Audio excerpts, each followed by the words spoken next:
Hello and welcome to another episode of Political Update. As always, I'm your host, Christopher Devine. Now, today is a very special episode because just recently I was down in Philadelphia to cover the Democratic National Convention and experienced firsthand just how angry and upset the Bernie Sanders supporters are at the DNC. I got a chance to chat with some of them and find out what's next on their agenda. Take a look at this. Sitting in Philadelphia City Hall Square, tons of Bernie supporters protesting at the DNC outside of the convention right now. I'm going to speak to several Bernie supporters, those anti-Hillary Republicans who are gathered here to protest the Democratic National Convention. 30 representatives, senators, and congressmen. So you're out here in support for Bernie, protesting outside the convention? That's correct. Yeah.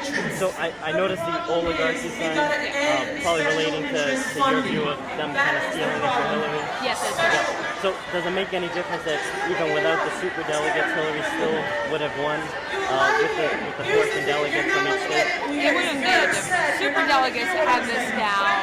They picked who they wanted months before even Bernie Sanders came in here. I personally believe that if the DNC had not been involved in this, actually been a middle person for the two of them, Bernie Sanders would be the nominee today. It would not be Hillary Clinton. Right, but even if superdelegates didn't exist, Hillary still would have won delegate count. Does that influence you in any way, maybe possibility of voting for Hillary, or is that set? The thing about it is that that's a what if of a situation that we don't have. There are superdelegates now. We will never know what would have happened if there were never superdelegates and they would have never pushed the actual delegates to vote in a certain way. We will never know that. But for me now, no, it does not matter that Hillary is the nominee. She's not my nominee. Okay, can I ask who you might be supporting this November? If not Hillary, could it be Donald? It will not be Donald Trump. I do not support either one of the nominees of the Republican or the Democratic Party. I support a third party, which is Jill Stein. Because I am voting green. I'm voting for different than the two. I want my country not to be an oligarchy. Okay, thank you very much. No problem. Thank you. The man deserves a little break. So let me ask you, you Step clearly aside. voted for Bernie in He's the telling primary. us that we are at the helm. Now that Bernie We are at the helm, officially and we endorsed steer Hillary this as ship the nominee of the party, where we want will you to maybe go. switch to And third he's party, or behind will you us continue to all support the way, Democrats just to like we've prevent been Donald behind Trump from him. getting in the Thank White you. House? I'm not at all scared of Donald Trump. I will go third party, definitely. Who would you rather have in the White House, Hillary or Donald? Are you afraid that your vote in the third party could influence that either way? Let's say if a third party doesn't make it, I would prefer to see Trump because, he's not vetted. We don't know what he's going to be actually. He talks a big, scary talk, but we know what Hillary is capable of actually doing and has been doing it since the 90s, as far as I know. Probably 60s, really. So, your shirt says Dem Exit. Have you been a registered Democrat your whole life?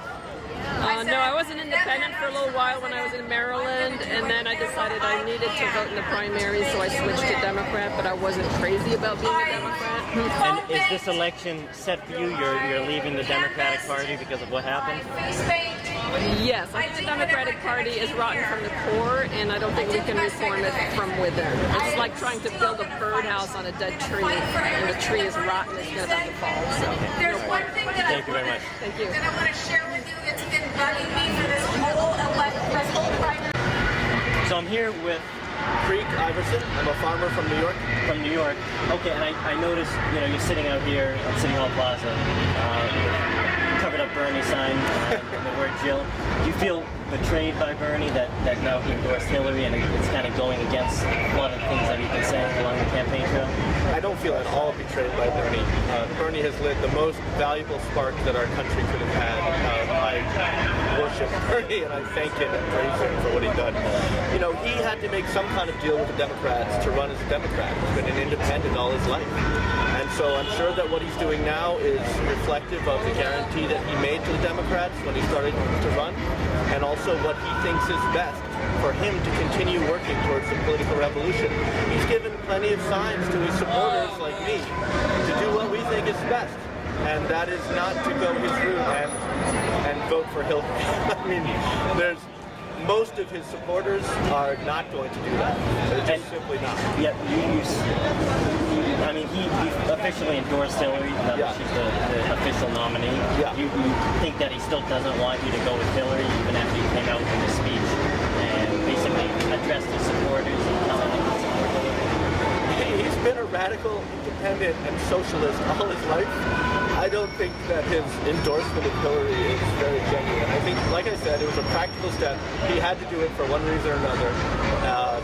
But you can see what his people are doing. They're not really listening to I mean, they still love him, I think. They still admire him. And if somehow we were able to prove that the primary election was a fraud, which many people think, and there is a class action lawsuit in Ohio right now that might validate that, who knows what could happen in the future. But for now, I think our best bet is to have all progressives unite in a single path that is a viable strategy for 2016.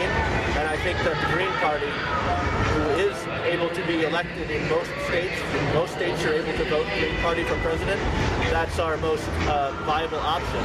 And the socialist, Shama Sawant in Seattle, has advocated people joining with the Green Party. Other progressives, like communists, are joining with the Green Party. Black Lives Matter, joining with the Green Party. You see Cornel West endorsing the Green Party. So this is a grand coalition, and if she gets into the debate, I think you're going to see her numbers skyrocket, even more than they are already skyrocketing. She went from 0.5% polling in the last election to 7% in this election, and that was before Bernie endorsed Hillary. So this is a volatile moment. Don't foreclose on the possibility of something really good happening for this election cycle.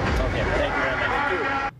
What shocked me when talking to many of these Bernie Sanders supporters who call themselves unapologetic progressive people is that many of them would have preferred, or would still prefer, to have Donald Trump win in November than Hillary Clinton. Hillary is more progressive than Donald, of course, being the Republican candidate. But that really surprised me when actually speaking to many of them, that if there is no third-party option, of course, many of them would rather have Jill Stein win than anyone. But if there is no third-party option, that many of them will switch their votes to Donald Trump. And that's definitely something that the Hillary Clinton campaign can't take lightly and really needs to address. Again, I'm Christopher Devine, and this has been another episode of Political Update. Stay tuned, and we'll see you next time.